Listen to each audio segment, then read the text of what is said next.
we mbabarira reka kumvugisha amagambo menshi mpezi cy'amafaranga kandi wa mugabo ntari nakwica. Nibyo rero nari ndimo nkubwira kandi mpora nkubwira. Nibyo mpora nkubwira.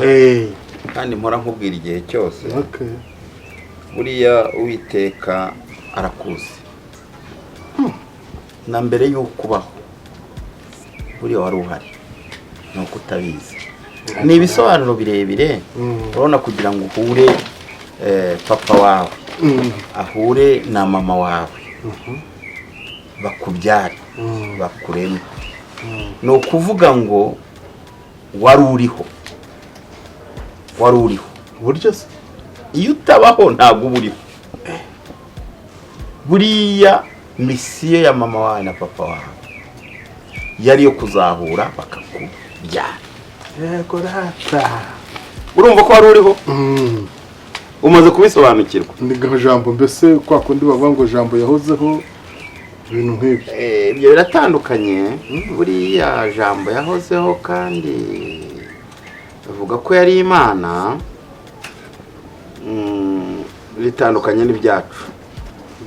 Gusa ikizima nuko twebwe twari duhari imbere yuko tubaho. Ikindi hari misiyo ziba zaratuzanye ku isi. Misiyo yatuzanye ku isi ubu ni ngiyo kubwiriza ubutumwa bwiza nkanjye nkakora n'ibindi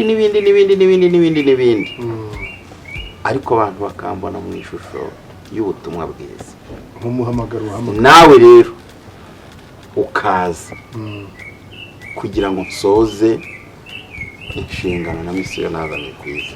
Nawe misiyo yawe niyo kuza imbere tukaganira kuri ijambo ry'Imana tukigishanya, hanyuma icyo udafite ngenda gifite, icyo ntafite nawe uragifite.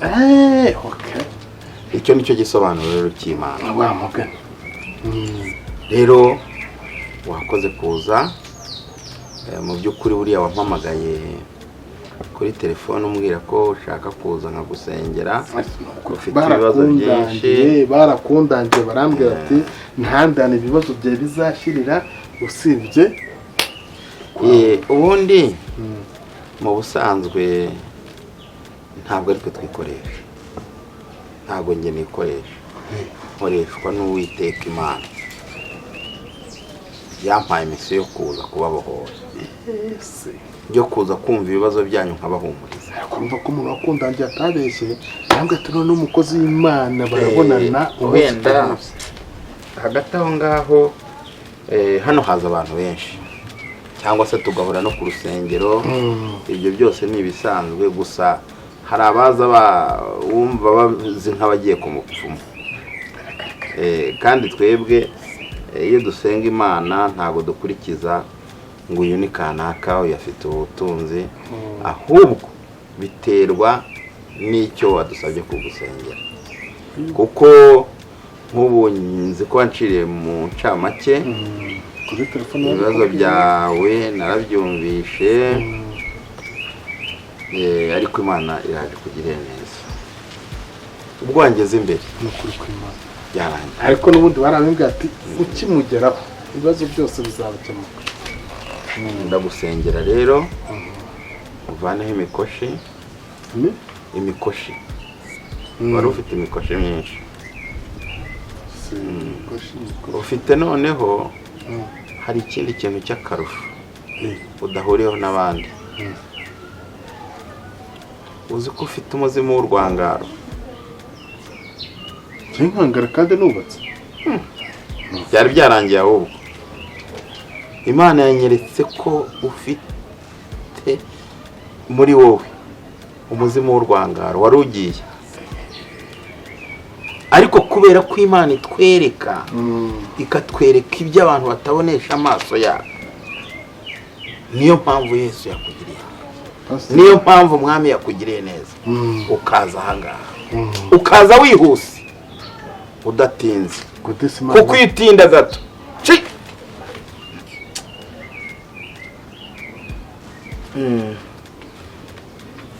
yego data.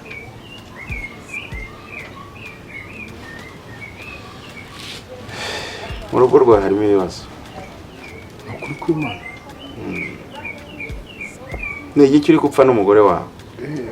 Ndi kubona mugera mu buriri mugatangira ni iki muri gupfa? Wivunika. Ariko byihorere. Wivunika. Iteka yabinyeretse. Yesu we uyu mugaragu wawe mworohereze. Niko ufite umwana w'umukobwa? Cyane rwose. Kuki uri mu muciro urubanza? Kuki uri mu muciro urubanza? Reka kuzina ry'Imana nawe ndamukunda kandi nta kibazo. Ninjoro iri joro ndimo kubona muri iri joro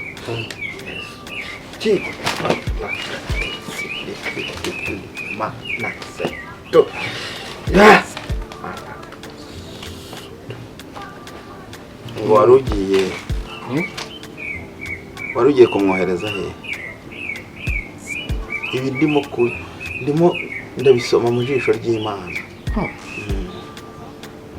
Mbwira vuba rero itarasinzira. Mbwira Imana itarasinzira. Wari ugiye kumwohereza he? Haleluya. Ese ko nta musubiza mu nda nyina. Amwohereza he kandi ko ataramenya ubwenge, ataramenya n'igihugu turimo. Ngo namusubiza he? Ntabwo mu rugo nta kibazo. Haleluya. Ntabwo mu rugo. Yes. Rero wa mugabo we. Nkeneye kukuderevura. Nkeneye kukuderevura. Reka nkuderevure. Kuko ufite ibibazo byinshi, Nkeneye kukuderevura. Ariko nawe ukawazanye ururimi rwo mu ijoro. Erega ubu ntabwo tuba twikoresha. Kugira ngo nyine ubu ntabwo tuba twikoresha. No kungira gute? Yego data, ndabyumva. Ndabikora. Ariko ntujyane mu ijoro none ngaha. Ndabimukorera. Ubu ndimo ndavugana n'Imana. Ndabimukorera. Mana reka muderevure.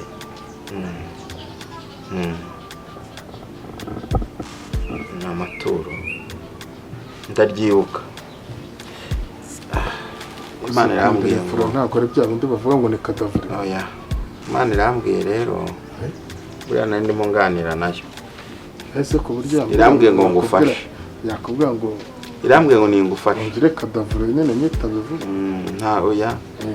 Iyo ni imvugo. Ni imvugo nyine y'abakozi b'Imana. Kuderevura rero no kugukorera deliverance. Deliverance. Kwihutishwa. Urumva? N'ikintu bagane ndari byango byo kumugera. Kwihutishwa. Reka ngusengere rero. Kwihutishwa ngo nitabe Imana. Oya. Reka nigiye. Ni muri ibyo bibazo byawe. Ko nikiniraga. No kwihutishwa muri ibyo bibazo byawe tukabivanaho. Uwiteka akabikuraho. Ariko nkakomeza nkaba kwisi. Ugakomeza ukabaho rwose. Kandi uzanabaho neza. Reka ino baravuga ngo niwemera ibyo uyoboramo. Baravuga ngo ino raryoshye rero ndabibona. Fata ikiganza cyawe urye. Kizamure. Mwami Yesu. Nyiri cyubahiro. Uyu ni umugaragu wawe.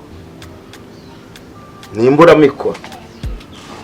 Ariko suko abuze byakora kandi ufite ubuye nkorekera akacubuye ngo sengere cyambyihorero igeze kuvuga ngo ndimbura mikoro nakubwireka nkuvane imikoce biraterwa nuko Imana irimo kunyereka ibyawe ntabwo ari ngiye wikoresha urumva ikindi niba bikunaniye ukaba utaje wizeye genda banza uzabyiga ariko kakano kuko ngo ndimbura mikoro kandi irataje urimbura mikoro kuko ndibo ndabibona umuntu ushobora kuba ukora cyane reka nkubwire amaboko ndakora afite n'ingufu ushobora kuba uri gukora cyane ariko ukaba ntacyo ukora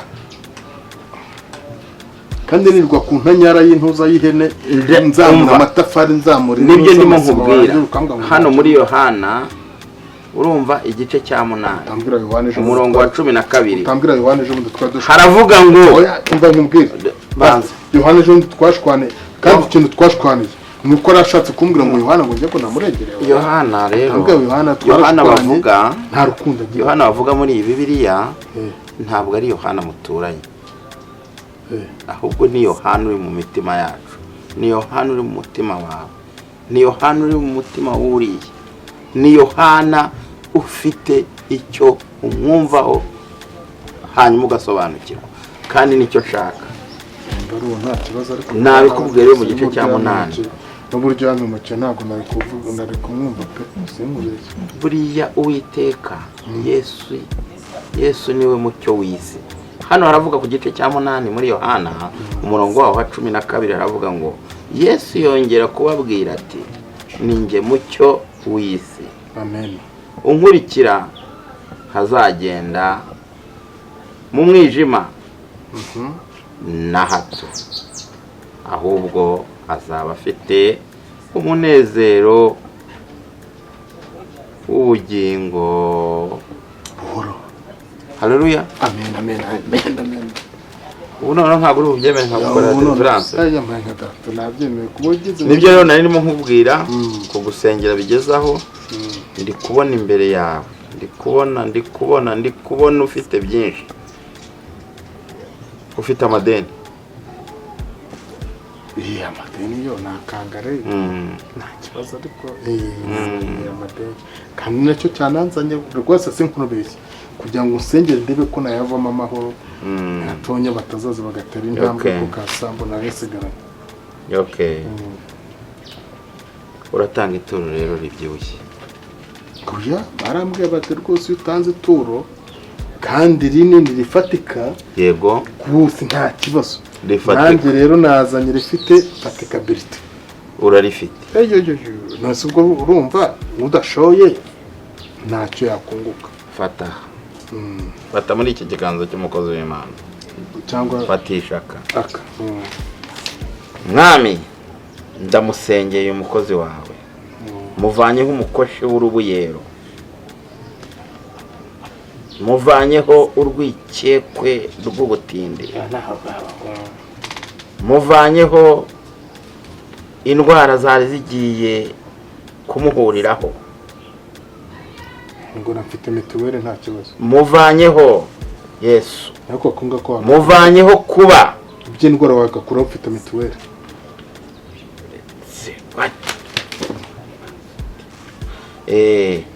Yego data. Yego ndabibona mu rugo rwe nta mahoro ahari. Nabibonye. Wabinyeretse. Uriya mukobwa we wamunaniye nawe. Ndi kumubona. Yo.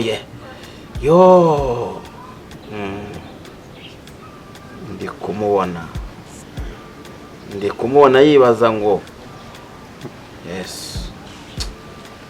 Umva rero. Ibibazo byawe ni birebire.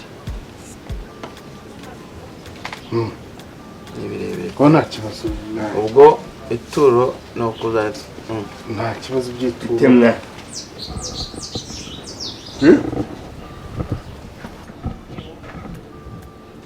Rero hano ni mu ndake. Gusa ubuvumo si wagezemo. Ese mu ndake reka tuje kunkuramo. Ariko uri ingeragere wa mugabo. Akanya uvuye ku gasigute. Uvuye mu gasiza gute. Kukabaya uhageze cyane. Uhavuye ute. Ndabanyuraho wahavuye ute. Ngeze mu Ryankandagiro batagiye kuri Banyisuka. Ngeze kuri Banyisuka bati yamutse mpenge ageze ku Kakiyaga. Ngeze ku Kakiyaga bati aha tuvuganiya. Ageze mu mpinga ndatara. Ngezeyo bati kwizina ry'Imana nimba ari wo mugabo.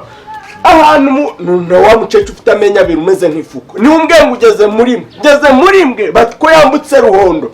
Ngandera kuzina ry'Imana. Ubwo mvuye Ruhondo bati uko biri kose ashobora kuba ageze Shorongi kuko ari umuntu duhuye afite ibikwate ari kugenda ameze nkawe. Reba ukuntu inkweto yanjye yabaye. Ndebera kuzina ry'Imana. Nimba uzangura n'inkweto nabyo bimbwira kwirwa ndi kuguhiga. Rero wa mugabo ibyanje birangira ahangaha. Kuko ndabizi ubu ngubu ncitse. Nta hantu namwe nazongera kukubonera. Nshaka iki amafaranga ganje uko nagaguhaye icatanu. Yagashaka rwose. usiko naho nategesheje ibihumbi bitatu ariko se nyine itonze birangiye amatike nkoresheje ntabwo gusuhuje wa mugabo we mwiriwe mukomere amakuru njye ndi umukozi w'Imana uri umukozi w'amagini ndi umukozi w'Imana tuza rero genda ndabibona kwibondo biragaragara maturo garahashiriye ubwo rero watanga ibyo twari tuvuganye wenda ikintu nibagiwe umva se nanjye mfite imirimo zanje nategesheje ibihumbi 7 bigeze nko muri 4,500 n'icatanu canje wa mugabo ihangane papa gusa ndakwinye n'icatanu canje ihangane tuvugane wakwitonze kunyungu nzirimo waretse nta by'inyungu rukumbi ibyo bintu byawe urimo ntabwo nyine ushatse waba witonze ntabwo rwose nkwishuje amafaranga rwose natakaje hari n'umuntu wakundangiye muha 3 ubwo gushaka kuri 4,500 bibaye 2,500 maje gutakaza mbabara umicatanu canje muze wareka se tukumvikana ikumvikana bike nta kibazo hano byakemutse hano igisubizo ihangane ngire umukozi w'Imana abanza akore akazi ariko guha iki yitonde nyine mantu mpeze iki mpeze amafaranga gawe wakwitonze ko byose bikemuka mpeze amafaranga kuvanga utayabonye reka nkubwire wa mugabo urakoze kuba wenda wihanganye rero nkuko twabivugaga nk'umukozi w'Imana ngaho zana iryo turo wawe umubwira ariko twara tugeze zana iryo turo turo ry'iki ntabwo ari wowe papa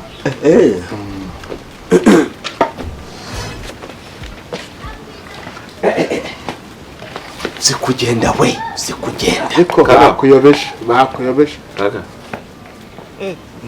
iri ni ryo turo utanze ku bibazo wari ufite byose ibibazo wahoze uvuga ufite byose nuko bingana iri ni ryo turo urimo ugaragaza imbere y'Uwiteka nyine ibibazo mfite ariko ntaye biye mu ndi bugusabe okay reka nkwereke rero kuko wambwiye ngo ujya kunyemura ibibazo fata ibyawe ariko urabinya umuntu wese ari fagitire ya biye mu ndi bugusabe fata ibyawe gerageza fata ibyawe